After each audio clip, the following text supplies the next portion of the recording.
Before we get started today, I want to say thank you for every single like, comment, recommendation, and a very special thank you to my listener support group.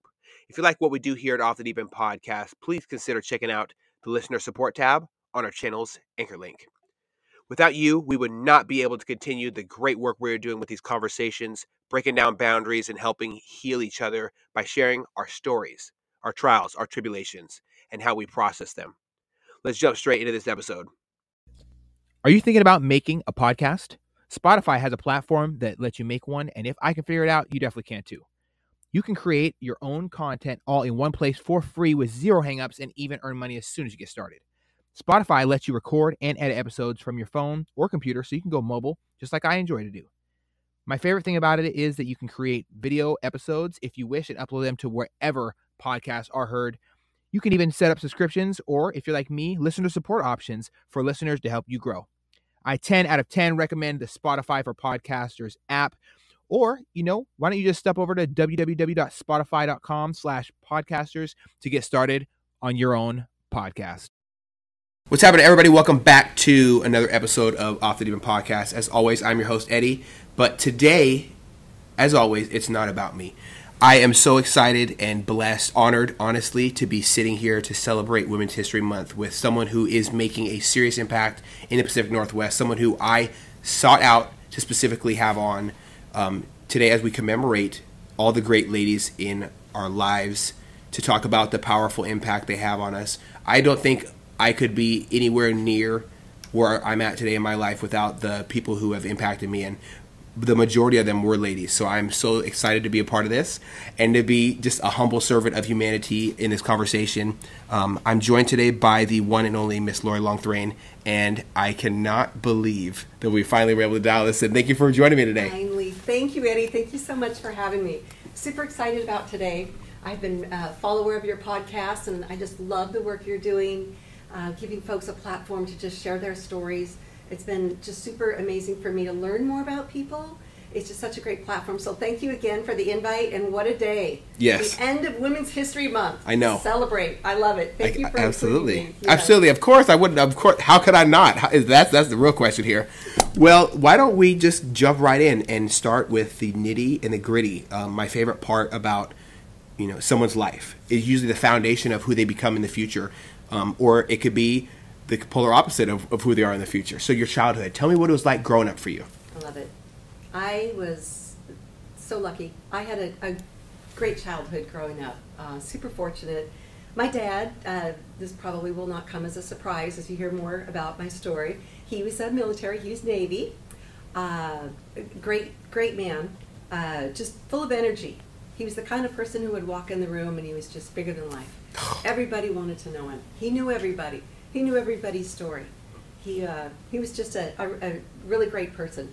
My mom was super creative, very artistic, and she was also a pageant mom. But a pageant mom not in the way that she was raising me to be in the pageants. She actually was in the pageants. Oh, so rock on. Yeah. Rock on. Mom's working it. Look out. Mom. She was born in California, moved up here early in her life. Was in the Miss Burien pageant, so she's royalty. I like to remind her that all the time, that she's royalty. Keep her head held high. She's amazing, just creative, fun-loving. I think you'll hear a common theme through our stories. She's always focused on giving back to others. It's always about others, not only my family, neighbors, community. She worked at Federal Way High School. She was an English teacher and in the computer lab as well. So you'll kind of notice some common threads here. Yeah, definitely right? Notice some common threads. I remember growing up, I loved English class. Yeah. Not just because I was dyslexic and couldn't write well, and the teachers focused so much on me, but because I was the slow integration of having computers and technology actually show up in the school. Yes. During what I was doing. That was the really, in the years that I was growing up, that was the start of that bridge between, all right, we're really going to dive into this computer, I think. All the different colored MacBooks in the studio, in the computer lab, and I loved it. I absolutely loved it. I love it. And it was such a turning point, right? Mm-hmm. It was the turning point. How technology really kind of came and reshaped our world moving forward. Awesome time. Awesome Definitely. time. Yeah, for sure. Well, my brother, luckily, is a mix of my dad and my mom. He is super creative, artist, musician, teacher of the year several years ago. Wow. Every fourth grader wants to be in his class. Just amazing. He and his wife have raised 4 boys, amazing students, amazing athletes, all part of the NDSU football and sports program. So athletics has always been something super important in my life. Athletics and sports. Super lucky to grow up in the Federal Way School District. Went to Decatur High School, Gators forever. I know we have a lot of Gator fans out there. But I think one of the things that really stood out in my childhood from high school is that feeling of a squad, right? Of community, of just having some of the best friends, like the group. It was my first experience of just friendship and networking and being with a team. I think, some of my friends, we think about that, they kind of stuck around for years, 40 years. I'm still friends with some of my friends I met. Oh, I hope I can say that down the road. Oh my goodness. I think in high school, that's where we're really starting to find ourselves. We're actually finding out. In middle school, we do the test the boundaries thing. You test the boundaries of your parents' patience, test the boundaries of life, and you start to realize that life sometimes bites back or hits back or gets frustrated with you as well. And then high school is like, okay, who do I want to really be when I grow up? It might not be an astronaut. I might just want to make it through high school and to learn how to make friends or to find out who I am as a person. Absolutely. To identify your individuality as who you are and who you want to become. Oh, yeah. And who's got your back. Mm. And I know that's a strong theme in the military, right? I hear that a lot. Who's got your back? I have a core set of 10 friends. I think like Andel, DJ, Jan, Eisman. Eisman was one of our best friends. He was the van driver. He always kept us out of trouble. Everybody got in Eisman's van. He would take us to all the games together, sporting events. I had a good friend named D-Money, who was a good friend of my brother's, Dana, Darla, Lisa, Laurel, April, Kim. Still friends to this day. We practice every year for our next year reunion. Our 40th year reunion, we're practicing.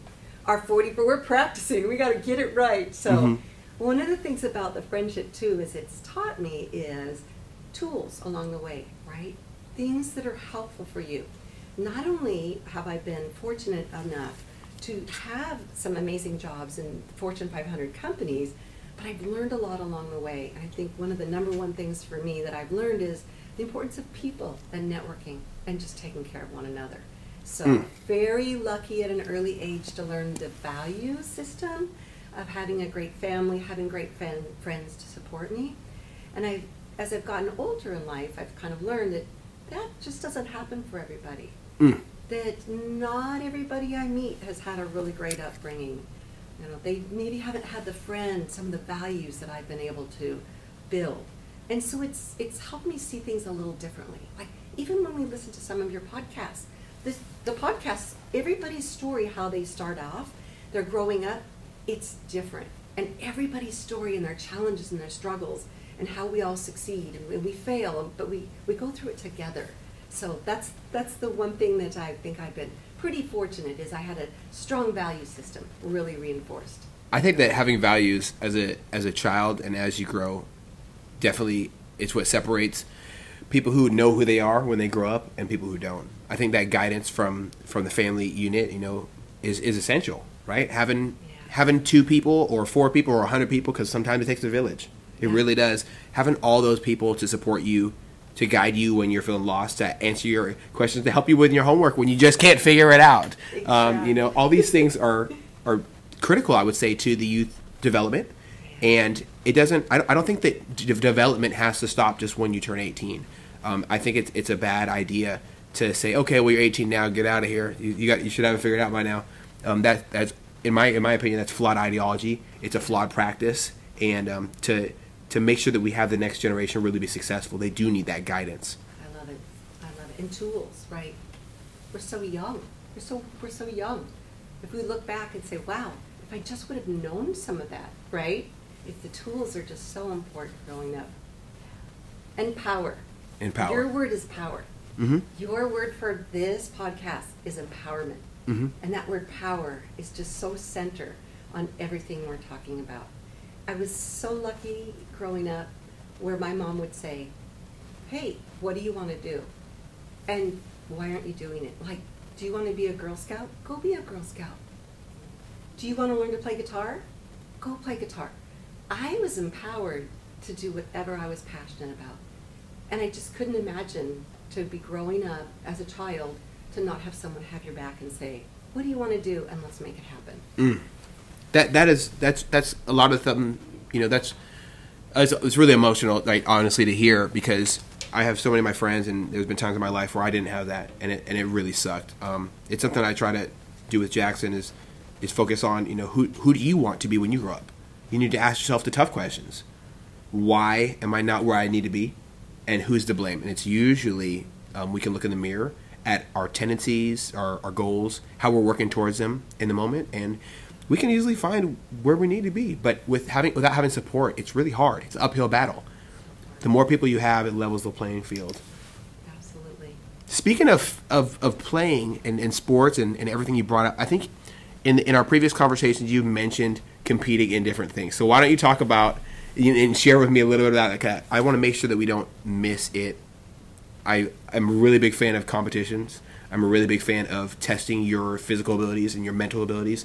How do you react under pressure? That is what really, are you a diamond? Because pressure does create diamonds, right? So tell me about your journey to becoming a diamond. I have quite an interesting story.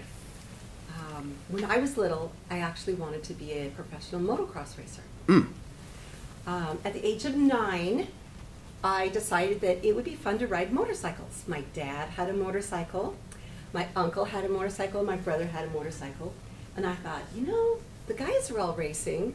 I want to give it a shot.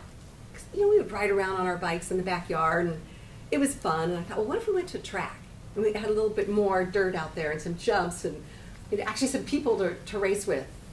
And so, of course, being told you could do anything you want, I didn't know any different. So we loaded up the motorcycles. Off to the track we went. My dad entered me into the motocross race. There may be 4 or 5 of us lined up at the line, and 4 or 5 laps, we did my first motocross race. And guess what place I got? And it wasn't first. Second? Not even second. Okay. Maybe at the very third? end of the pack. Okay. It did not go well. And I think that's when I started to get the passion for competing and winning, right? Like, oh my gosh, if I'm going to do this, I want to be good. But I didn't have the tools. I had a bike that had some old handlebars. It had like a lawnmower engine in it, right? And it had a helmet that was 3 sizes too big. So, first off, didn't have the right gear, didn't have the right equipment, but I had the passion. Boy, I had the passion. I loved it. I was hooked. This was my thing. And so a few weeks go by, and I said, hey, Dad, it'd be really great to try that again, but, could I get another bike with a bigger engine? I just want to be equal, right? Mm-hmm. We talk about just opportunity. How can I even be good if I can't even get the same bike that everybody else has? Mm-hmm. And he's like, okay, deal. All right, so I'll get you a bike. So sure enough, got a bike. Sure enough, my mother, the pageant mom, who wanted me to look good and safe, decided she was going to make me an outfit to race it. All right. Here it All comes. right. Oh, yeah. All right, Mom. Here it comes. So Mom gets this bright pink outfit, right? So I have these bright pink pants with a matching jacket. And I'm like, to look this good, you better be good. And I'm thinking, oh, Lord, please help me. Just help me. Help me get off the line, get around the track, and please, just don't let me be last place. So sure enough, I'd been practicing. I had the bike geared in. I was just ready. I had my shifting down. I was going to nail the start.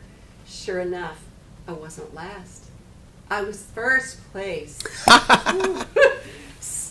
It was just the excitement. I was equal. Mm-hmm. It was equal. So, skills, right? So not only did the bike perform, I was ready. I could hear out of the helmet. I'd been practicing. And I was ready this time. So that's how it started. I got the bug. I raced for 5 years. Started off an RM 50. I moved up to an 80. I raced 100 class. I think I raced a few races at 100, in a 125. So RMs, Suzukis, and Hondas. And I was actually 5th in the state of Washington. So I was getting pretty good at racing. To say the least. Right? I was pretty darn good. There were probably around, back in the day, 100 racers in the state of Washington, and there were only 3 women. So I was very aware of that this was not a sport that was really female-dominated, definitely male-dominated, but no problem. It just jumped right in. I've always been in sports, always opportunities where it's just men and women. It's never really stood out to me like, oh, I'm the only woman. That's weird. No, I just went with it. Yeah. Inclusion. We're all doing this together. 100%. And I like how you describe that, because instead of shying away from the greatness that you could have accomplished, you just dove right in, right? Why? How many great human beings would not be remembered if they didn't take a second and say, hold on, I think I can do this. There's no one stopping me. I'm putting my own restrictors on. I'm handcuffing myself to the wall, and I'm saying I'm not going to get on the dance floor or whatever, right? Yeah. Holding yourself back is one of the most dangerous tendencies that we have as human beings, in my opinion, because how many great historians went against the Inquisition and said, I'm going to talk about my truth? Or how many great people stood up in the face of adversity and triumphed during trials and tribulations? We wouldn't have any Malcolm X's, we wouldn't have any Martin Luther Kings, we wouldn't have any great human beings who said, I'm not going to take this, I'm not going to let this destroy me, I'm coming back. Yes. And I'm not going to stop running towards my dreams. I think that competitive edge is human nature. And once we tap into it, there's no telling what might happen, right? Absolutely. And like you said, pivoting, right? The important part of pivoting. Like, this worked, or this didn't work, but I'm not giving up. And you just, that's such an important point, right? I could have stopped at any point after that first race, right? I lost. Nobody wants to lose. And I could have said, oh, this was awful. I'm never going to do this again. But no. I analyzed what didn't work, and how can I change some of the processes, the gear, the tools. It's all about what's in your toolbox, right? Go back to your toolbox. What don't I have? And like you said, nobody told me I couldn't do it. So I'm like, I am going to do this. I'm just going to keep going until somebody says no. And no one ever said no. And the wheels never fell off either, hopefully. Oh, there were some good times. There were some good times, okay. Well, there's a lot of good times. I know my mom is going to be listening to the podcast. And there's a lot of stories you don't tell your mom. There's just like stuff like growing up. One of the challenging things was there was this big track called Strataline, and it's out towards the ocean. It's ORV now. But it was really tricky on the starting gate, right? Because you had to get your front wheel lined up. There would be someone with a flag down the track, and they would give everybody like maybe 10 seconds. They'd kind of go by with the flag. If you had an issue, you'd raise your hand. So they give the flag, nobody raises their hand, so you put it in gear, you get ready, get on the throttle, and you watch the gate. And the challenge is as soon as the gate drops, then you go, okay? Everybody gets stuck at the gate because they over-anticipate the gate is going to drop. So the guy next to me, as the gate's starting to drop, he launches it and hits the gate to try and drop the gate down faster. So I think the gate's coming down, so I full throttle it, drop the clutch, and go head first flying. The whole bike completely flies over the gate, right? And my mother was way far away on the grandstands, had no idea, right? So everybody comes out around the first corner, and there's no me, right? It's like when you go to a horse race, and the jockey fell off, and you see the horse but not the rider. So there's no me. So my dad is there. The other dads are there. They're taking the guy next to me and me are laying there. They pop us up, get us back on our bikes, and off we go. And so after about 2 laps, I caught up, right? I did fine. But to this day, I don't think I've ever shared that story with anyone, and especially my mom, who will hear it. But right? Do you quit? No. No. You just find a new strategy. Go faster. Yeah. Go faster. Go faster. Don't quit when you fall. Go faster. I love it. I absolutely love it. I have quite a few friends who've been involved in motocross, and I got to see how they've transitioned over the years. So leading up to motocross, there was quite a few normal BMX and specialized bike crashes and broken everythings. bloody shins at school when they showed up, and Oh my gosh. so many black eyes, broken noses from just the handlebars. And Yeah. I think the most dangerous situation I've had on a bike was, well, my mom will tell you when she listens to this that I'm lying and it's the mirror story, but that's not my biggest downfall. My biggest downfall when it came to bikes was my front brakes falling off, and this is actually the reason why I started taking front brakes off all my bikes. Front brakes, the hardware was loose when they sold it to me, and I didn't pay attention because, oh, it's a brand new bike, it's good, and I'm a kid, I don't care, right? Of course it's gonna be good. I'm flooring it down a hill as fast as I can go, just pedaling downhill as fast as I could go. There's no way I could make this bike go faster physically. I was trying so hard, and the front brakes disattach from their mount. The hardware falls off. The brakes, of course, come around the front of the bike, right? And they and hit the front axle, and the horseshoe where it sits on it. And Right. and next thing I know, I am doing a little flipsy-daisy is what I call it, going head first over my handlebars. And I have a bunch of cars laughing at me. Some random soccer mom gets out of the soccer mom van and comes to my rescue. Oh, it's okay. I'm bleeding everywhere. She's like, do I need to call your parents? I said, they're gonna tell you I should have checked that. I just start walking my bike home. Oh no, it was a mess. It was a mess. So I don't think there was any going faster for me that day. But I can get down with that. I used to love exploring woods and climbing from trees and hanging ropes and swinging from them and trying to climb higher. And I really thought I was a great explorer, but I've always pushed the limits of life as well. Yeah. And I think, how great is it, that adrenaline rush, that moment of fulfillment when you accomplish something. A lot of kids have helicopter parents, and then they're not allowed to have those moments. So good on your parents for letting you have that moment to grow, right?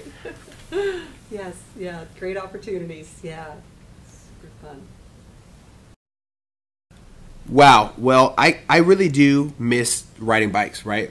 I had so much fun besides that and the mirror. Yes, Mom, the mirror was horrible. The mirror incident was I was driving down a hill. Again, it's always downhill. It's never uphill. And I smashed into a mirror because my mom or somebody distracted me. And so I looked back and I looked forward and I had a mirror right there. So don't ride distracted, ladies and gents. Don't do it. I think I had a similar incident, and that ended my motorcycle career. Oh my goodness. That, along with finding out the pay that motorcycle racers earned back in the day, and being a female, I don't even think there was a salary Oh my goodness. allocated to that. So that gave me the opportunity to maybe pivot on my career ambitions moving forward. Yeah. How you monetize your skills is essential. Yes. That's one thing my grandpa told me. He said, "Be great at something, and sell who you are, not in a way that lessens who you are or lessens your individual value, but bring something to the world. Do something powerful, right?" Absolutely. So what did you pivot to? Well, then I pivoted to a large aerospace company in the Seattle area. Okay. 2 months after graduating from high school. Oh. I just jumped right in. No one told me I couldn't, right? I was like, all right, I'm taking a job. I'm just a starting job, right? Starting job.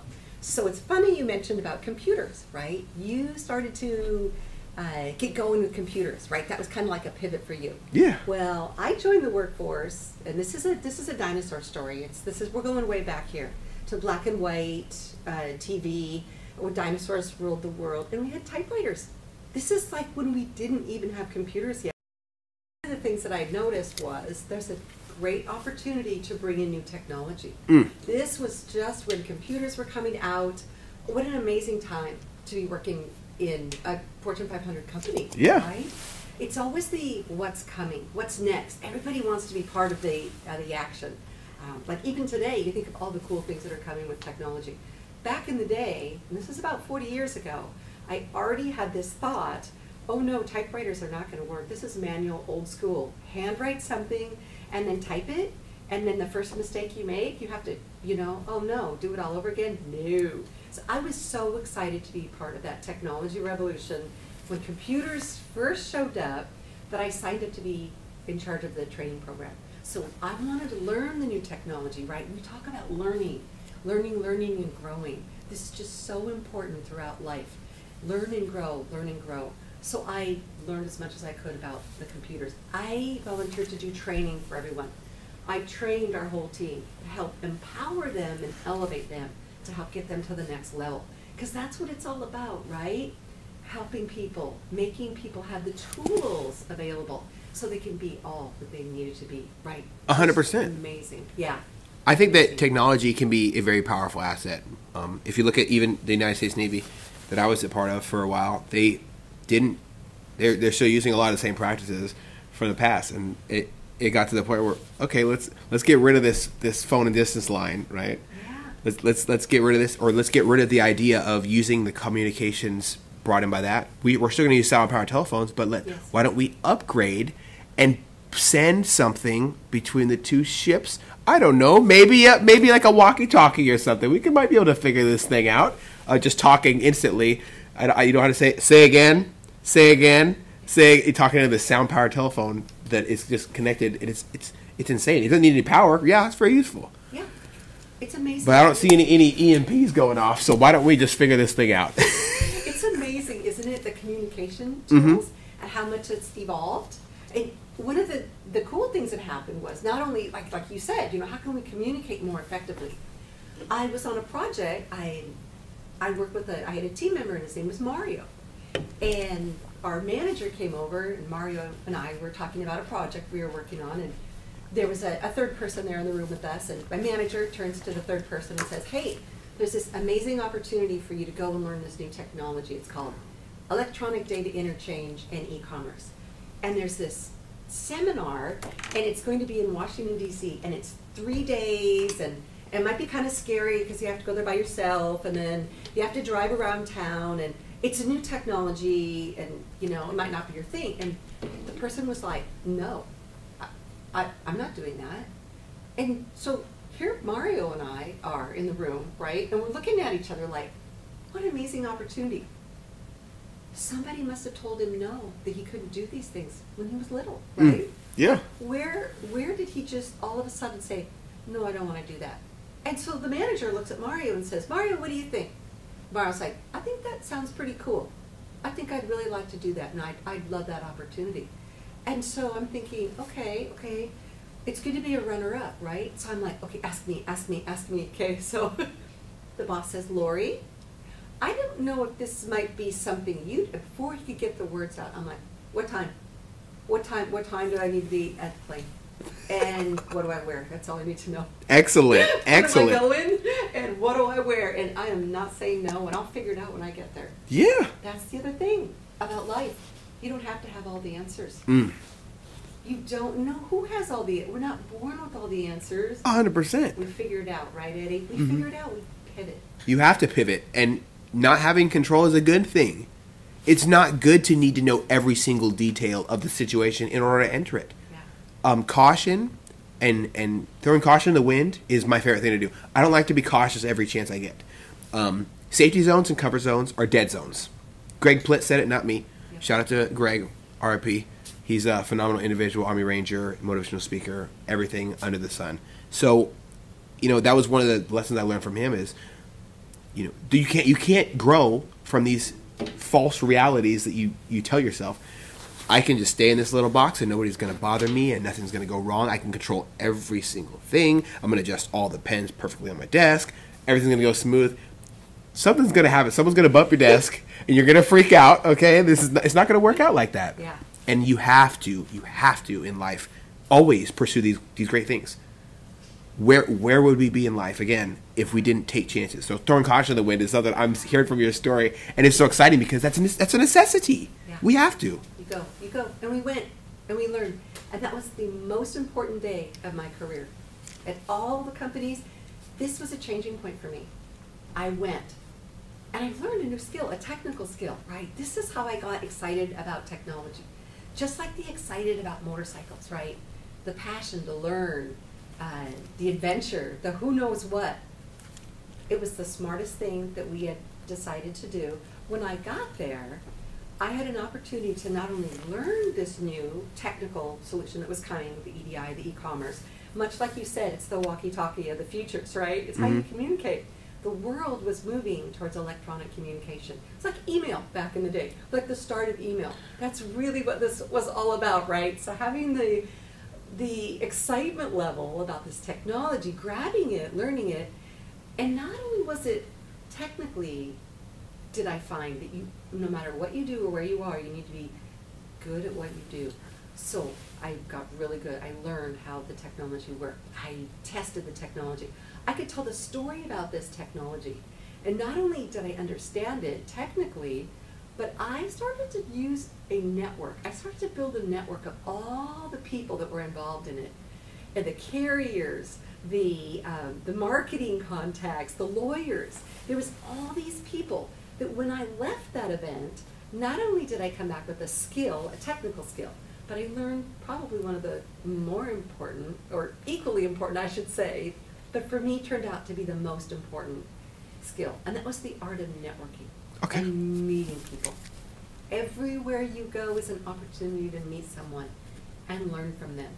And the funny thing about networking is you never know who you meet and when you're going to meet again.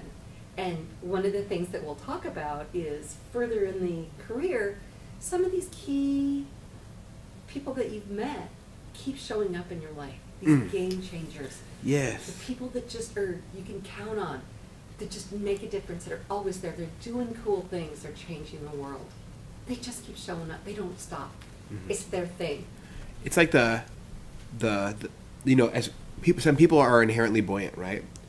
In life, with our energy, with our tenacious, you know, sprints for the finish line of your next goal. People who are goal oriented, people who are driven, they always rise to the top. It's just a natural thing. So I like that you're seeing others surface with you there, because to stay in the same area, you're gonna slowly over time, you know, kind of drift into that bottom end of the ocean, unfortunately, right? Treading water is very difficult. You lose it. You exert a lot of energy. Floating there, you're still gonna have to tread water eventually, right? But rising to the top and helping others up and finding a way up is essential to getting out of that water onto that raft of success, right? If I was to make up a random analogy there, I think that the art of networking, it takes time to figure out. Learning from others, finding leadership opportunities, finding people who are natural born leaders around you, learning something from them. I've learned so much from horrible leaders in my life, and they can teach you just as much as the good ones. Who are some of the people who really, really stood out to you when it came to learning from? Yeah, Mario. One of my colleagues there. The story of Mario doesn't stop. The story of Mario is everyone is connected through Mario as we kind of continue to move throughout some of the stories. Mario actually created an opportunity for me at a large technology company in the Redmond area. So come to find out, this technology company was actually building a product. And Mario, super adventurous, said, hey, how'd you like to go with me to go work on this new opportunity where we could actually build product instead of just deploying product? And I thought, why don't you go first and you see how cute you go and let me know how it goes. So he went and he created a team of allies. He was always about, who can I help? Who can I elevate? Who can I create opportunities for? He was one of those leaders, like you said, Eddie, who were some of those leaders that you respect, that you learn from? Mario. Led by example, created opportunities for others, paved the way. So without that one day where we went to Washington, D.C., and then Mario going on to the next company and creating opportunities for all of us. He led by example. He was a leader, super empowering, just, gave back to others.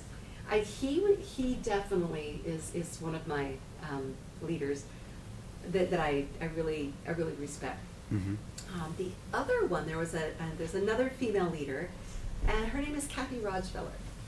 And so Kathy is actually the chief foundation CFO, the chief founding officer. Yes. Of Ignite. And Ignite stands for Inspire Girls Now in the Technology Evolution.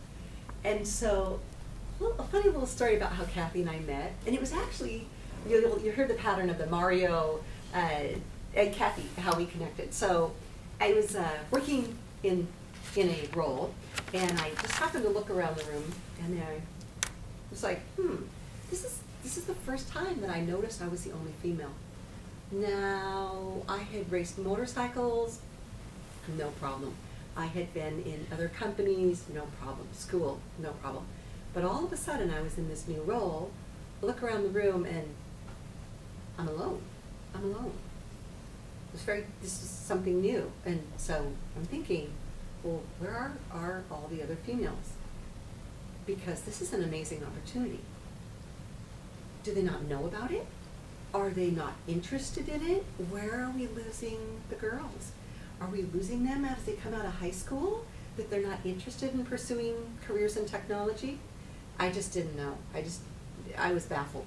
And so I chatted with a few of my other female friends in technology. I said, there's an opportunity here. And it wasn't a problem in just the company I was at. This wasn't a company problem. This is actually a world problem. This is a world problem in that we're just losing women in the technology field. It's not really, as a female, it's probably not one of the roles that you'd say, oh, I really want to do that, right? And so as I started to dissect that, I was like, why are women saying that? There's so many great opportunities. The work is challenging, rewarding. And so the more young girls I talked with, the more female leaders I talked to, we were missing them as they were coming out of high school. And one of them was stereotypes. That young girls just thought, it can't be that exciting, and it's all for boys. So at a young age, the girls were already thinking that they weren't included. They just felt like they were excluded, and they didn't even want to pursue it. At that time, I would say, this is probably about 20 years ago, the percentage was 18% of the workforce were female in technology. And so I was just blown away by that, and I was like, no, let's look at some opportunities here to change that demographic. Absolutely. And there shouldn't be, I hate the idea that there are stigmas, and I love the opportunity and excelling at it to remove stigmas or stereotypes or common misconceptions about industries.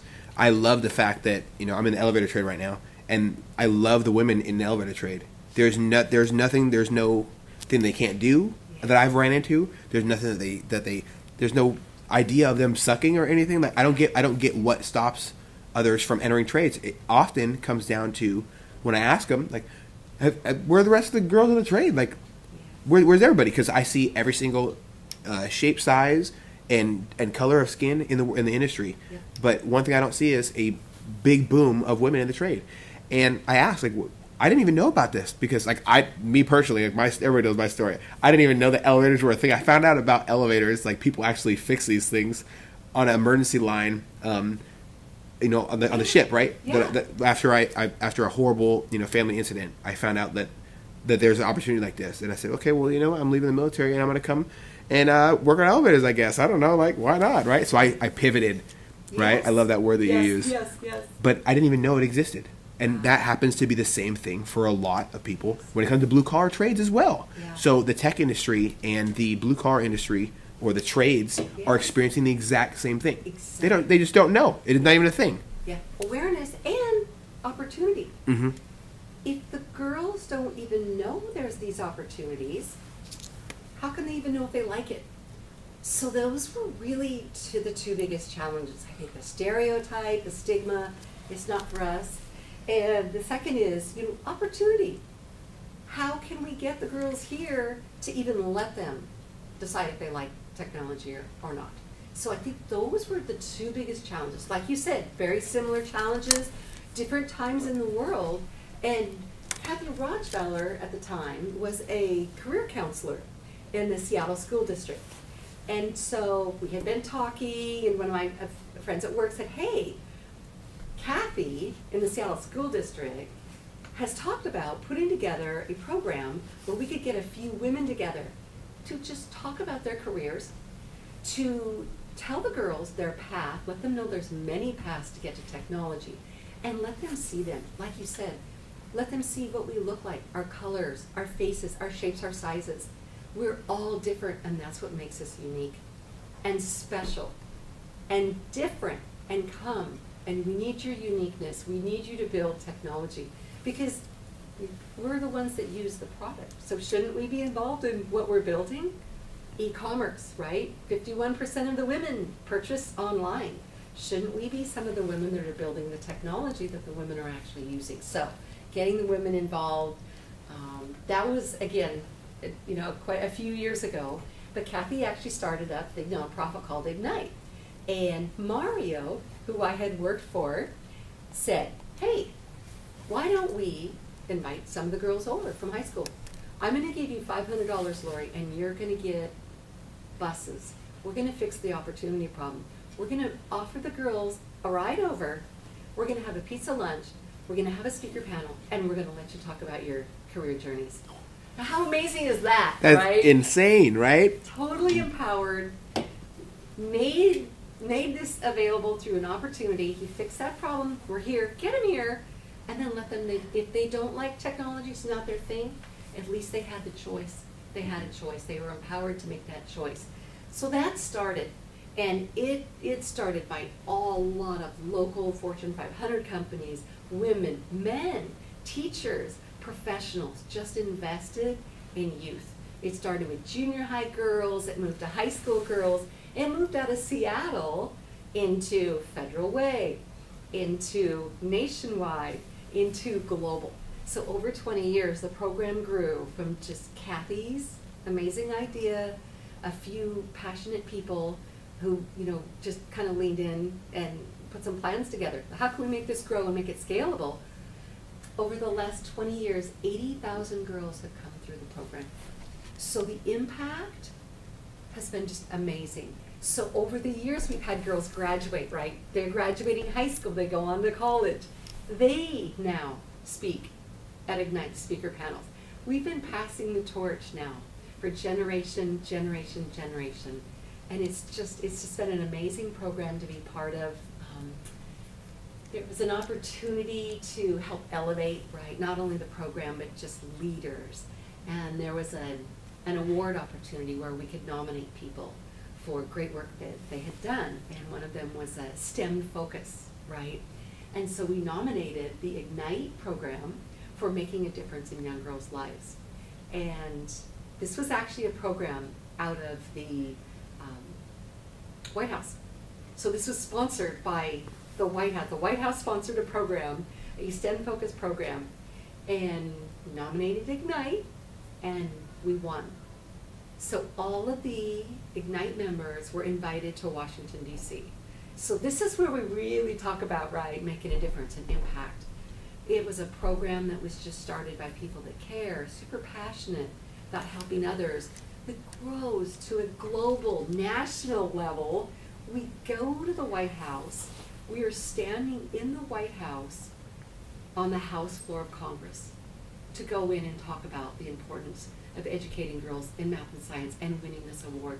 And Nancy Pelosi walks out, and Patty Murray walks out, and Maria Cantwell walks out, and all of these people just start coming out and shaking our hands and congratulating us on the impact that we're making on the lives of girls all over the world. So, impactful moments, bucket lists. I mean, I could have never imagined in my life that I would get to be part of such an amazing movement. All because of the thoughtfulness and the change in the world that Kathy Rajwiller wanted to make. And what better day than today, the Women's History Month, as it comes to a close. And your question was, who are some people that have really stood out that you've been part of to help make a change? And Kathy Rajwiller, she just stands out. Wow. Now that is crazy, right? Right? Oh my goodness. So this Ignite program affected over 80,000 women, and that's at that time. Yeah. At the time that you had that statistic. It's been going on for 20 years now. I could not even think about shaking the hands or high-fiving or even exchanging eye contact with 80,000 people. But collectively, affecting that many people's lives, there's going to have to be some amazing success stories that erupt out of that, right? Do you have any that come to mind off the top of your head of moments where, obviously that's a huge moment that stood out to you, right? Yeah. But Yeah. a moment that affected you in a way that you really felt like you were you are on the right path, on your path, your focus, your journey. You're on the journey to becoming who Lori's supposed to be. Yeah.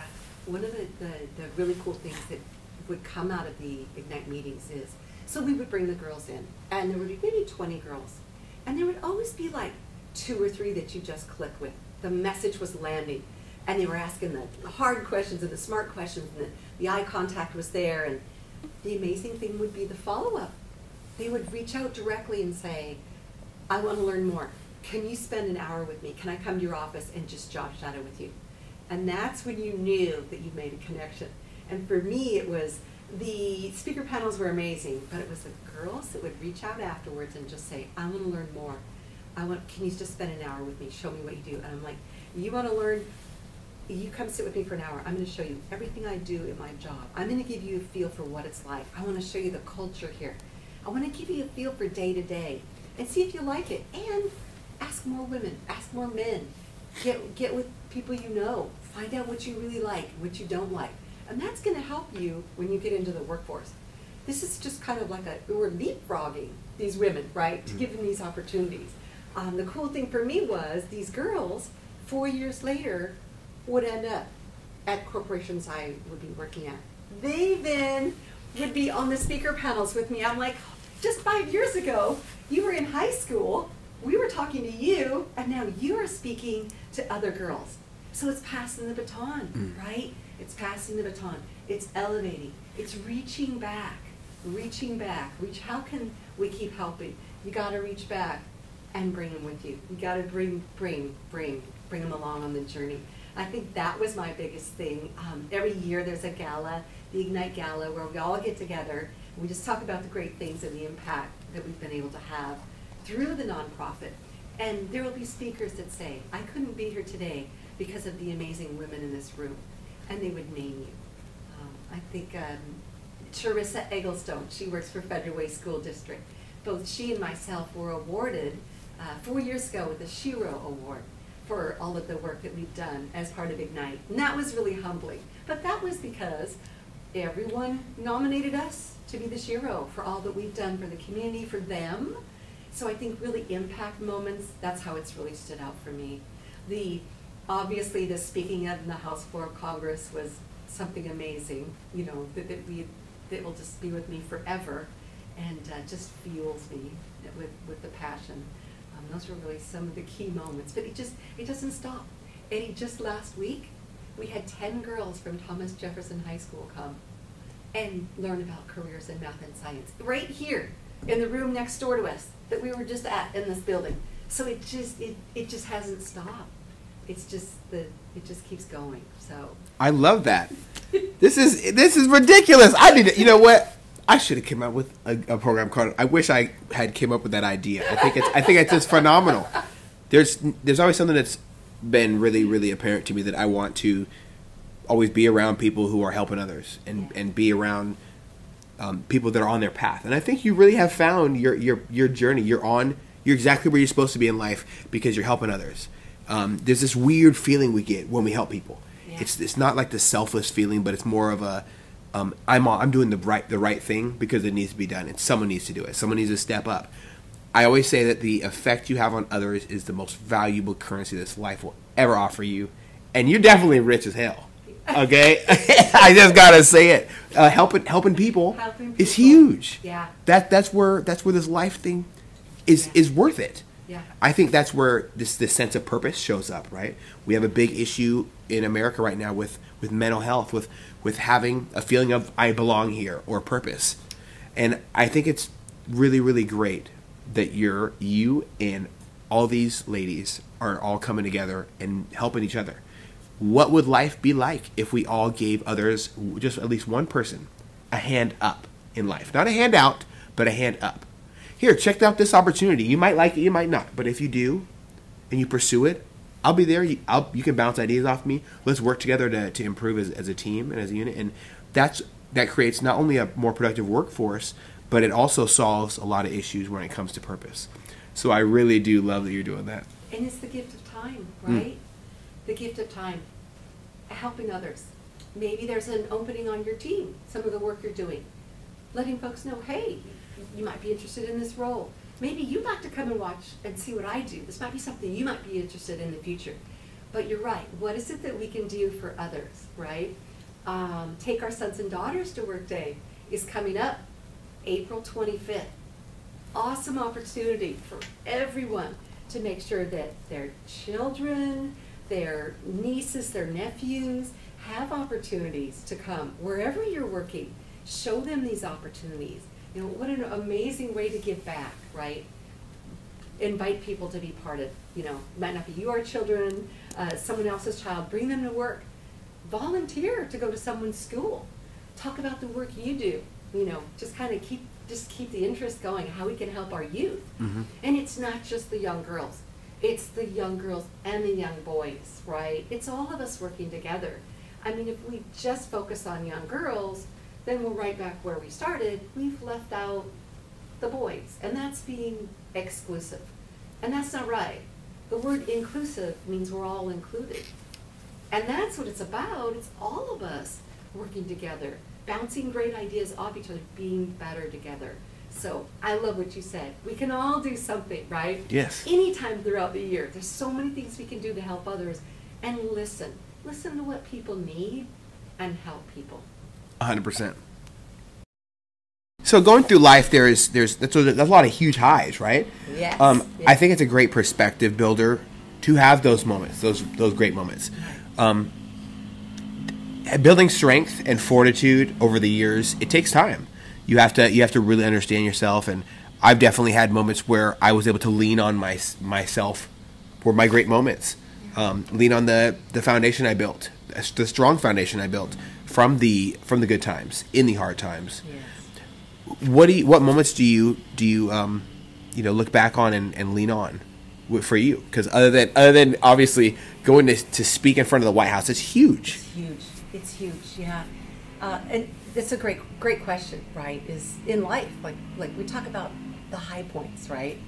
But the low points, right? What do you do when the low points come? Mm-hmm. And we talked a lot already about some amazing impact and just once in a lifetime opportunities. But with that, at the high point in life, sometimes come some low points, mm-hmm. right? And like you said, we don't talk about the low points. Not often. No, we usually keep them to ourselves. Keep them to ourselves. Yeah, it's. I think with the low points comes grace, right? We learn grace, right? As we go through some low points. For me, and thank you for this question, because right after the House Floor of Congress opportunity, it was such an honor to be at the House Floor of Congress. I also won an award, a Circle of Excellence award at the company I work at, which is awarded to one person every year. So it was one of the hugest honors that you could ever have. And my family was just so proud, right? They were so proud that, who would have ever thought that, you would have an opportunity when you wanted to race motorcycles, that you actually end up having an amazing career in technology and making such impact. And so for me, I know my dad was super proud, and my mom was proud, and my brother as well.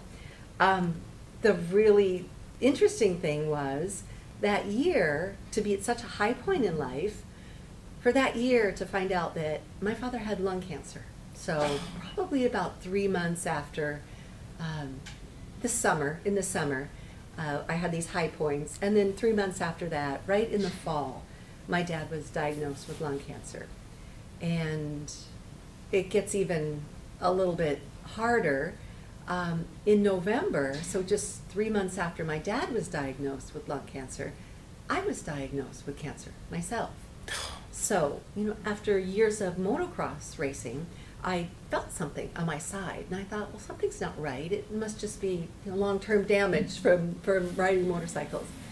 But on Thanksgiving Day, I went to the doctor to have some x-rays done, and they did a biopsy right there on the spot. And so I was like, oh no, this is not good news. And I remember telling my mom, she said, well, what are you doing for Thanksgiving? And I'm not telling my mom. No way. I do not have to have two people worried. Let's let one of us have a good Thanksgiving, because remember, my mom's the Hallmark holiday house, and holidays are a big deal. So I was like, I'm going to keep this in. I'm going to keep it in the vault, and I'm hoping that it's not what I think it might be. And if it is, then we'll deal with it. We will deal with it after the holiday. So sure enough, just so weird. You get a call to say, Lori, we want to let you know your test results have come back. It's cancer, and we need to get you scheduled for surgery right away. And I'm like, wow. Okay, my dad has lung cancer. I have cancer. Wow.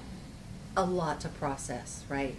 They say when you get cancer, there's these 5 stages you go through that are very similar to grief. There's the denial, right? Like, is this right? Anger, bargaining, like doing trade-offs. Like, what if I do this, or what if I do this? Depression, acceptance. You go through these 5 stages at any point, and I was just complete denial. Like, this can't be happening. This was not in my plan. My plan is unicorns in Disneyland. This is, whoa, right? Yeah. But the thing that I had was a toolkit. I didn't get it right away, right? I was pretty angry. I was just angry that my dad had cancer. Now I have it. Cancer's robbing my dad of his life, robbing me. I wanted to have a family. I wasn't able to have a family because of cancer. So cancer comes, and it takes things away from you. Like, you don't have a choice, right? And now you have a disability. It's something that you're going to live with the rest of your life. And the thing they said to me, too, when I was diagnosed was, oh, and, you're going to have a surgery, you're going to go through radiation, and the chances of it coming back each year in a different place are really high. But right? But once you get to 5 years, the odds will start going down that the cancer will come back. So there was, some studies, and so they kind of laid out the game plan. So I was like, okay, great, we'll do the surgery. So I did the surgeries, and it was just a time of healing. I had to give myself the grace to say, 1 year, you're going to go through it. You're going to do what you need to do. You're going to be depressed. You're going to have weird feelings. Go through it. Let yourself go through it, feel it, and then look at the climb back up, right? Mm-hmm. We talk about the hill. You get to a high point in life, and can you always stay there? Well, that'd be great. But sometimes things happen when you don't expect it, and it's how you deal with it. It's how you use the tools you've got to be resilient, to use your network of friends, right? Use your people. Use your physician. Talk to people, and don't take it out on others. Mm. And Eddie, one of your platforms is don't pass the pain, right? Yes. And the thing that I had was just anger, and not my best person. And so I was just really aware of, don't take it out on others. Don't take it out on your caretaker. Be nice to your mom. She's doing all she can. Don't take it out on your friends. Don't take it out at work. Just check myself, right? Like, mm-hmm. Do I need time? Take your 3 months. Go take some time off and come back and get back up that mountain, right? Get that climb going again. Definitely. That has got to be one of the most emotionally demanding things I've ever heard of anyone experiencing in my entire life so far. Like, I've been here for 29 years, and I've heard some things. But hearing that you and your father are both going through it at the same time, it has to strain on the soul. Like, it's normal. It's normal to have abnormal reactions to horrible life experiences and life news. Yeah. Being able to process the fact that you might potentially be losing somebody you love, and you are literally losing yourself in the same time. Right. And, dealing with the medical industry and stuff, it can definitely strain the soul, strain your patience, it puts just weights, it attaches weights to every fiber of your being and your life. I've had so many good close friends and family members unfortunately deal with and succumb to cancer sometimes, and it's not something that is ever going to be easy for someone to experience. But when you're able to see the light on the other side of the tunnel, I would hope that it can kind of guide you towards the future and towards moving forward. That hill that we climb is very, very, very, very slippery slope of radiology, and it breaks my heart to observe my friends and family members going through it. Yeah. I try to be as understanding as possible, but I'll never be able to take that pain away from them, right? what are the most standout lessons through that you experienced, right? Because you're sitting there in your moment. Your dad's going through it. You're going through it. Wow, that must have put your mama under a ton of strain, and you under a ton of strain, and him under a ton of strain. Everybody's under strain. Yeah. I think one of the big things was to be a patient and a caregiver at the same time. Anybody who goes through cancer as a patient, your caregiver goes through so much. They're trying to keep it all together for everybody. But to go through it, to help your mom and yourself, it's a lot. And I would, just watching my mom and my dad, a million times I was like, let me just have the cancer. Don't let my dad have it, just let me have it. And that was kind of the trade-off part, right? Where you make trade-offs. Like I remember saying to God, just let me bear it. Let me bear it. Don't do this to my dad. Just let me, and let me be able to take care of him. It was hard to take care of myself and him and my mom. So the positive side, the things that you learn, the importance of life, the importance of one another, the urgency, like, I'll talk to my dad about that tomorrow. I'll talk to my mom about that tomorrow. You don't know when you're going to have you don't know. There could be, car accidents, something. My dad and I, we were good, and that, we had always had a great relationship because of the way I was raised and values, We were always good, and I never felt like I didn't get to say this to my dad. I never had regret of, if you only would have known. We had a family that told each other how much we loved them and supported them all the time. So I think that was a blessing, a positive thing. He passed. He fought cancer for 10 years. And then my mom, right? I talked to my mom and say, Mom, I don't want you to be alone. You want to come live with me? You want to live with my brother? And she's like, I want to be with your brother and be a grandma and be with the 4 sons and go to their basketball games and their football games and their track meets. And they're all just amazing at what they do, right? So my mom had to kind of put her life together without my dad, right? And for me, it's been so cool to see her rebuild, reestablish, just all the amazing things she does for our family, for the community. She's involved in church. She does Meals on Wheels. She's active in the VFW, the local VFW. She's always doing amazing things. So it's like, to see her, it was like helping raise my mom. And I we laugh all the time, and I'm like, it's so great to see the great mom that you've become, and we've helped raise our mom. It's like she had this, second chance, and that the last 10 years, she took care of my dad. So she was a caretaker for 10 years, and then for her to have a break and just bloom like a flower. I think for me, it's just so exciting to see her grow. And then for myself, right? Get back up that mountain. I spent probably 3 years like Elsa from Frozen, literally frozen, like afraid to make any decisions, like do this, don't do this, frozen. And that's not a way to live. It took me a little while. I wasn't using my tools, Eddie. All those tools I have, talking to people, grace, forget. How long can I really be angry? 3 years is a long time to be angry. And who is it hurting? You. Me. And who was I hurting? Others. What was I doing with the pain? Passing it along. Yeah. And that's what Eddie's platform is about. Don't pass the pain. Don't pass the pain. But it took me a while. It took me a while to get there.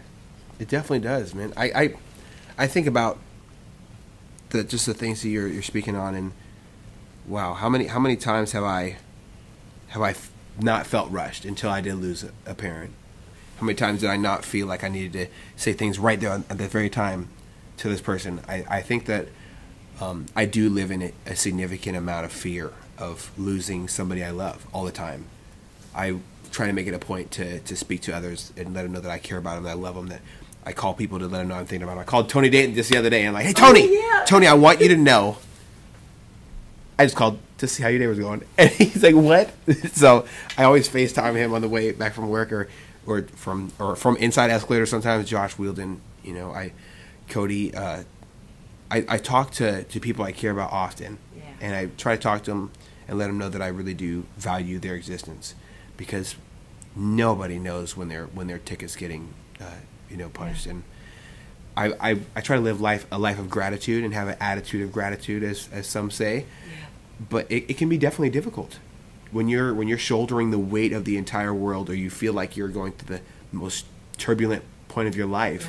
It's hard to look at a seatbelt and think it's going to save you on an airplane when it's dropping. I know it's just like 1 or 3 inches usually is, but it feels like you're dropping 1,000 feet. But that just really, really touches my heart that you had to go through that experience, and you found grace through the experience of feeling that pain, of feeling this turbulent time. It's not easy to come out of any opportunity or any experience with a good attitude, especially after it's a negative one. Being able to pivot and make a decision, cut off all other options, is what I really love. I love the word incision. It's actually Latin. It comes from the word scission, which means to cut, right? So you're cutting off every single other thing, and you're deciding on one thing. You're acting on that objective. And what better way to describe your a life than sum up all the decisions that you made. You've made the decision to pursue a career in technology. You've made a decision to push forward and not give up, just when everything seemed against you. And stubbornness. And pride, right? We don't need help. We get, to the point where we're like, I don't need help. I've got so much pride. I've got this. I can handle this. Actually, sometimes people are there to help us. You think about all the people that we've helped along the way, and then you have the opportunity to reach out and say, you know what? I need your help. And people just show up. People show up. And that reminds me of the John Schneider story. The John Schneider story. Going from a dark place and climbing back up, right? There was an event, and it was called Football 101. And it was an event that was put on by the Women's Association at the Seattle Seahawks. Okay. And I have a good friend named Deanna. And Deanna, she knew that I was pretty down. She could tell something just wasn't right. I'm going through the healing. We're coming out of the dark stage. I'm coming up the hill, right? I'm kind of going through the worst part, and I know I need to take that climb back up the mountain and start healing again.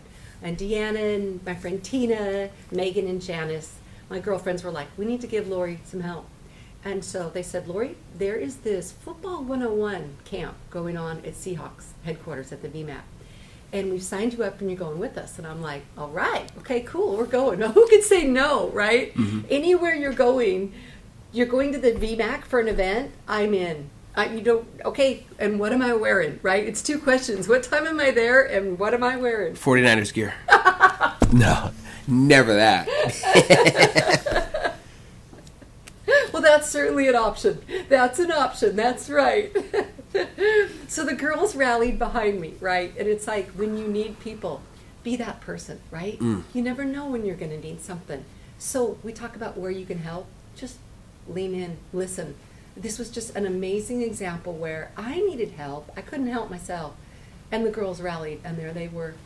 And back in the day, Denny's used to be across the road. And so we went over and we had a big breakfast. And then we rolled over to VMAC. And the whole format was put on to raise money to give to women that were going through cancer. Are you kidding me? Right? So here I am going through cancer. And they didn't tell me this, the girlfriends. They ambushed you. They ambushed me because they knew I was not in a good place and I needed a little bit of a kickstart to get back going up the mountain. So we get there, right, and everything is pink and purple and gold for all the different colors of the types of cancer that you can have, right? And I'm like, oh, geez, wow, right, this is so cool. And the format was teaching women about football. So we go into the theater where the players meet for player meetings, and Coach Carroll comes out and talks, and at the time, Russell Wilson came out and talked, and there was a panel of speakers that talked, and the whole day was just empowering women. There's empowering women, inspiring hope, and the coolest thing was teaching you about football, what offense and defense was, what the plays were, how you call a play, the formation. And the referee calls and umpire calls and just everything about football. And it was so empowering. We got to go on the field. We got to throw passes. All the football players were there throwing passes, and we were catching passes. And then we had lunch with all of them. And what a day of uplifting and elevating women with cancer. And I was like, you know what? So we're getting ready to leave, right? And I'm like, what an amazing day. This just can't get any better. So we're walking out, and there's John Schneider, general manager of the Seattle Seahawks, comes rolling out. And I'm like, I need to talk to John. And so I run up to John, and I just say, I just wanted to tell you, thank you. You were here for me today. My girlfriends were here. And someday, I'm going to repay you.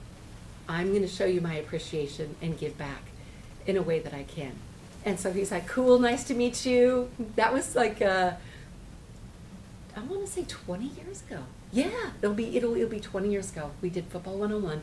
Every year we went to Football 101 after that. 7 years straight. Dave Wyman was he would lead the sessions. We formed our own Wyman fan club. We had about 10 girls that took up a whole row. And it was just an amazing event. Wow. I could not imagine that, right? You just walk it. It's kind of, we're done. We're just going somewhere. We're going to this awesome thing, right? Gonna have a good day. Ambushed you with the love and support of a lifetime, right? And also just immerse you into an opportunity to not just really distract you, but throw you into a whole new thing. And heal. And heal. And heal. And we need that. And nobody can make you heal but yourself. People want to heal you. My mom wants to heal me. Everybody wanted to heal me. Why isn't Lori healing? You got to own it. You got to own it. And sometimes you just need a little help. And that got me where I needed to be. I saw other women. I talked to other women going through the same things. We networked. We bonded. We created a friendship, right? And it helped me heal. And the healing is so important. To not pass the pain to others. To own healing. To do the work. To go to the gym. To take the vitamins. To eat right. To go to bed. To heal. To do the healthy things to heal, to get you where you need to be. Because your immune system's compromised anyways. And so you're not helping it by making bad choices. You've got to make the right choices. So owning. I love that you said that. You can only you can heal you. You have to heal yourself. You have to put in the work. I think that me just recently going through my shoulder injury, like last year, for half the year I was out of work because I tore my shoulder. I wasn't able to go through any of this process, and I was being completely horrible to everybody around me. Just thinking back on it, right? Yes. I really just gained quite a bit from what you're sharing with. Obviously, it's not the same situation as experiencing your father having cancer and yourself going through that as well. And I don't mean to try to compare the two, but the lesson behind what you said, it really spoke to me. I know that me personally, I have a lot of amends to make for me not being very happy about the fact that I wasn't able to be a provider for my family. I wasn't able to there was a point in my life last year where both me and my wife had just gone through life-altering injuries. Right. Her with her knee and me with my shoulder. So we were just operation broken, right? And it was so overwhelming at times. But I had so much love and support. My wife's mother rallied around us, and her, my wife's brother Jackson rallied and helped me out. He helped me pick things up. He'd laugh at me a little bit, which was great. But having that group rally around you, absolutely, it makes me appreciate the group I had so much more. And I definitely am going to have to make some phone calls when this is all over and give some hugs and buy some flowers and wish I was better, because I did pass a lot of pain while I was feeling Operation broken. And Eddie, you nailed it. We're not alone. We're not alone. I went through it. You went through. People that are listening, your podcast listeners, everybody's going through different things at different times in life, right? And by us sharing our stories and how we've been able to overcome resiliency, right? Using our tools. You're not alone. We all go through the high points. We all go through the low points.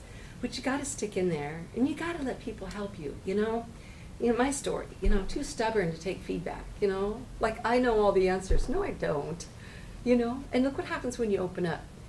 Have grace, let people in. And who cares? Who's judging us? What are we so worried about? That somebody's going to say we're weak and we need help? Dang right. I'm weak and I needed help. And you know what? Is somebody judging me with a clipboard? I'm sorry, Judge Judgerson.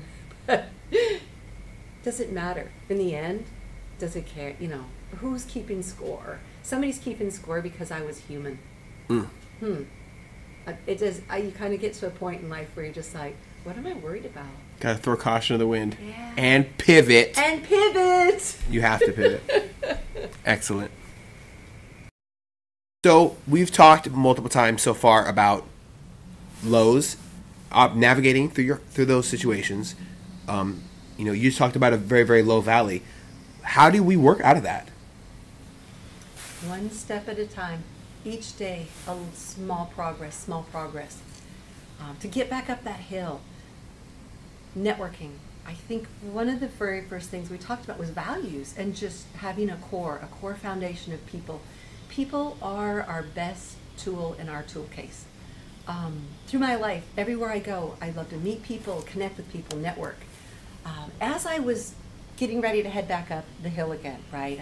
I healed, I felt good, I was back in the workforce, heading back up that mountain. I got a call from a friend of mine named Dave. Dave and I had worked together in the technology field, and Dave let me know about an amazing opportunity over at a local airline. There was an airline that was looking to merge with another airline, become one big airline, and they needed help migrating their technology systems, their IT systems in the back end. And the leader was looking for someone to come and help her write speeches, help her with communications, and help her with event planning. And oh my gosh, the perfect job. If you could take every job I've ever done and put it into one, this was it. So on the way back up the hill, I said, keep me in mind. So I was in the interview process. It took 6 months to go through the interview process. This leader was looking for someone that was just the perfect click. You know, everywhere you work, the work is great, but it's who you work for that really makes your life fulfilling. Yeah, right? You 100%. all want that to click. You either click or you don't. And so I was so lucky to work for this woman, Sharu. And Sharu was an amazing leader. She was all about STEM, making opportunities for community, and empowering. She was all about empowerment and creating opportunities for others along the way. So amazing. I had this role. We did a lot for the community. We drove a lot of impact. But for me, one of the things that got me back up to the top of the mountain again was an invite that she had received to come to speak at the United Nations in New York. So wow, right? Yeah, that's pretty serious. Going to the House Floor Congress was pretty cool, but speaking at the United Nations with attendees from all over the globe, talking about women and the 17 goals that the United Nations has, amazing opportunity. I got to put together her speech, helped her write her speech. We had 10 others from the company that attended as well. So we flew into New York, went to the day before the practice. It was so amazing just to go to the building, all the security. You can just imagine the security, just get in the building.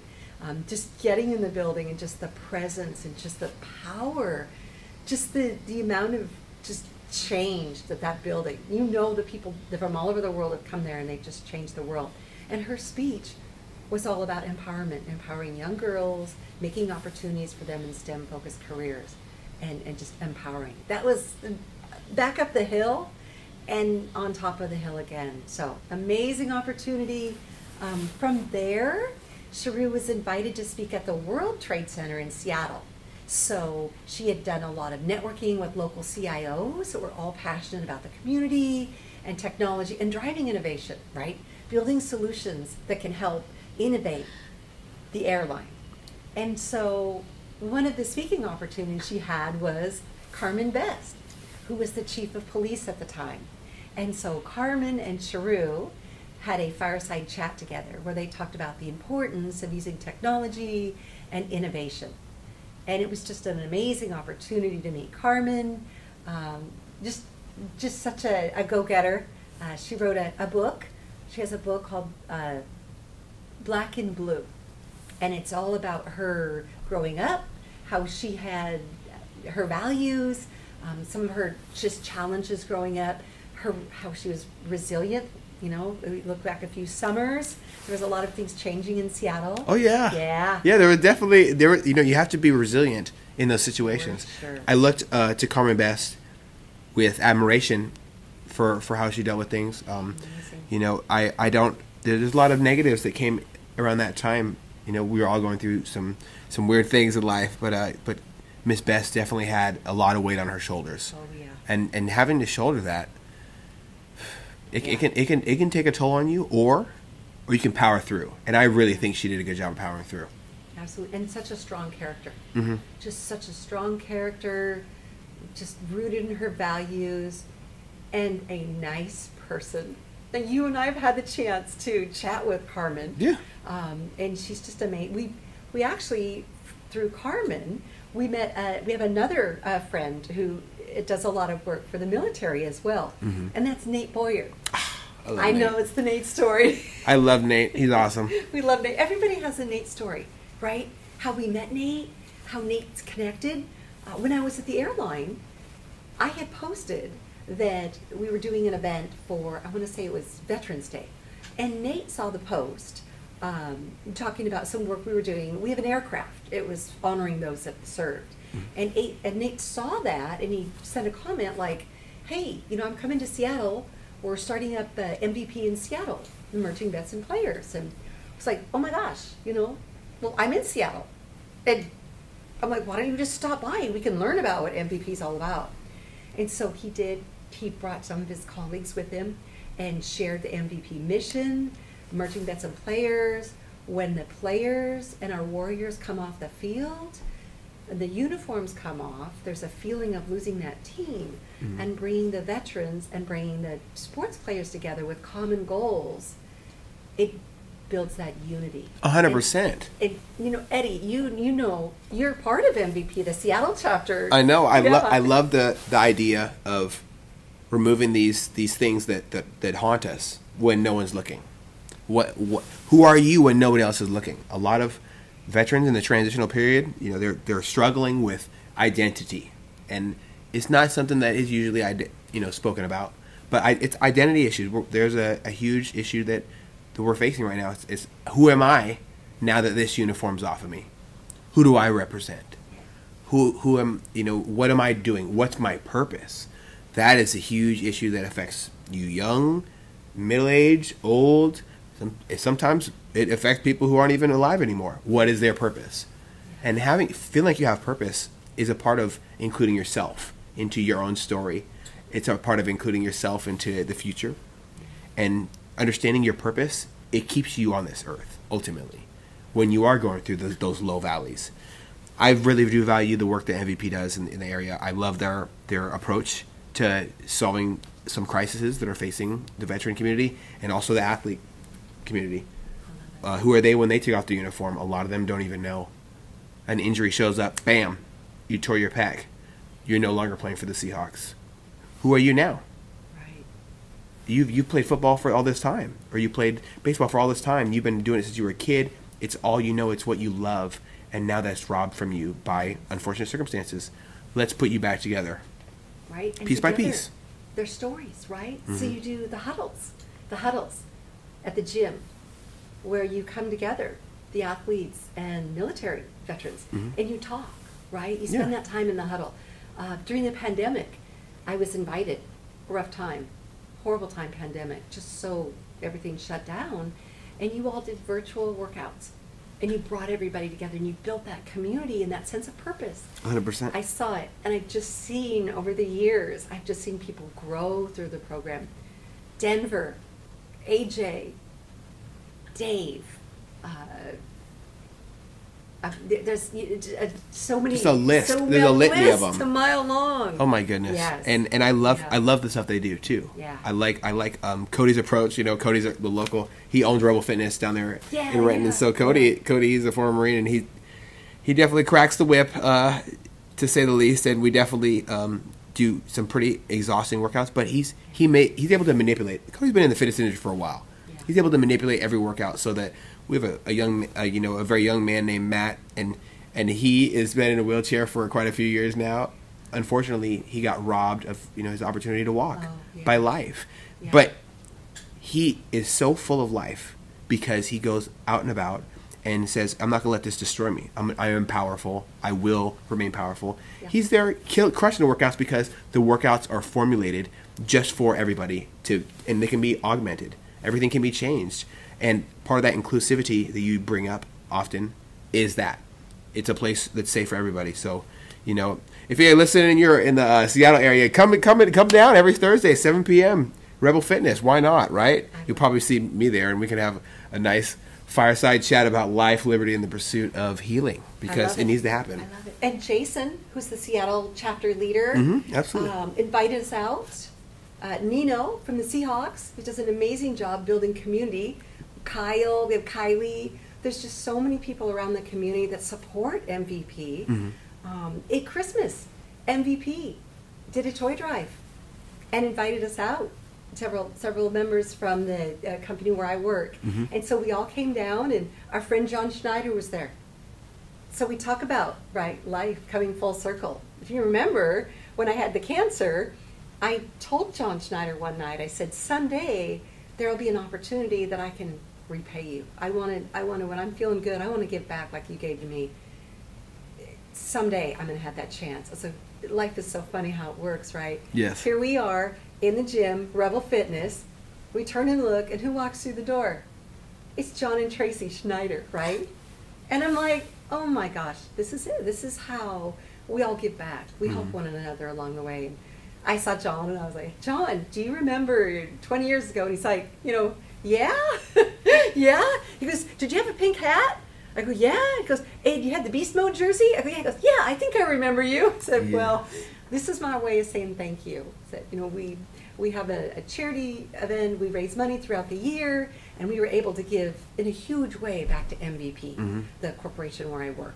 And he said, thank you for what you do. And I said, thank you for what you do, making these opportunities for people and helping up the hill. Helping people get back up the hill and building. It's not just a great song, Run Up the Hill by Kate Bush. It's not just the most important 80s song that's been brought back to life due to Stranger Things, the TV show. But it is also it's an important part of your life, realizing when you have those highs and lows and who helps you out of those. I really do admire your outlook on how to traverse this thing we call life. It's not easy. It's not simple. It's messy. It's confusing.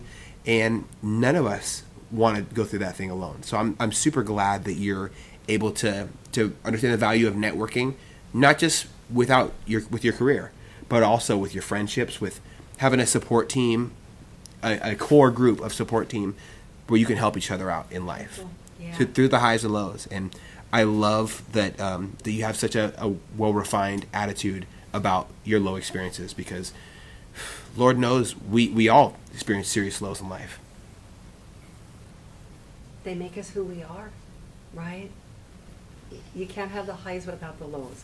Well, how great would it be for every day to be Disneyland and unicorns? Oh, I could take some Disneyland and some unicorns just this week. I promise you that. Oh my goodness! But it's how you deal with them, with grace, with love, not passing along the pain, elevating others, being allies to one another, being inclusive, including. Creating opportunities, making opportunities. People don't have opportunities, you make them. And you never know when you're going to be on the receiving end of needing somebody to help you, which is really what today was all about. 100%. Empowering. Empowerment, yeah. Well, you've definitely done and are continuing to do a lot of empowering others. I really want to tell you, it's a major relief for how I look at humanity as a whole to be able to sit here with you and understand the impact you've had on others. It's magnificent, it's monumental, and I hope that you never stop. I hope on your deathbed your last words are, so I have this friend, and he would love to hire you for this next position. I know you're just leaving high school, but this is a really great opportunity. There's no reason why to stop now. I hope that I'm pretty sure it's going to be your last words. My words, and I'm going to say my last word will be, and if that doesn't work, pivot. 100%. 100%. Thank you, Eddie, for this opportunity, and thank you for all the amazing podcasts that you've put together of people having this platform to share their stories. We're not alone. Thank you for all you do and for what you're going to keep doing. So thank you, Eddie, for everything you do. Absolutely. I appreciate your time, and thank you so much for every single listener. This has been another episode of Off the Deep End Podcast. If you like what we do here, please go to our Facebook page, Eddie Lowry Off the Deep End Podcast, and let's talk about it, right? I'm also on Instagram at This Is Eddie Lowry. Let's get connected. Let's uplift others, and let's stop others from passing the pain by sharing our life experiences. If you have a story that you'd like to share, simply reach out. There's no reason why your voice should not be heard. I also offer anonymous episodes as well. The things that we've covered here today are very important to me and vital to how we move forward as human beings. So let's all pivot and help each other. Much love, y'all. Peace.